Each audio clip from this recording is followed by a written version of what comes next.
तेलारा तालुक्यातील Hiwarkhed police station अंतर्गत येत असलेल्या दानापूर, सौदळा व हिवरखेड येथे हिवरखेड पोलिसांनी लॉकडाऊनच्या कालावधीत अवैध दारू विकणाऱ्यांवर कारवाई केली आहे.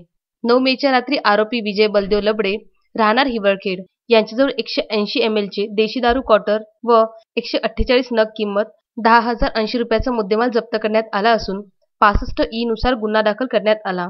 तसेच सौदळा येथील आरोपी सारंगधर सोनोने यांच्याजवळ अवैध देशी दारू 15 क्वार्टर मिळून आल्याने 56 ई नुसार गुन्हा दाखल करण्यात आला असून दानापूर येथील आरोपी विजय सतुजी इंगळे यांच्याजवळ अवैध देशी दारू क्वार्टर 13 नग 650 रुपयाचा मुद्देमाल जप्त करण्यात आला. 65 ई नुसार हिवरखेड पोलिसांनी गुन्हा दाखल केला. पुढील तपास हिवरखेड पोलीस करीत आहे.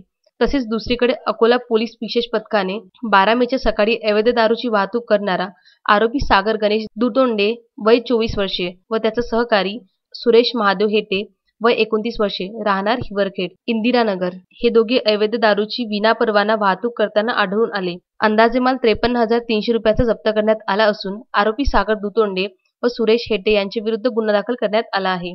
संदीप सोळंकीसह चंद्रकांत मोरे, विदर्भ न्यूज, तेलारा.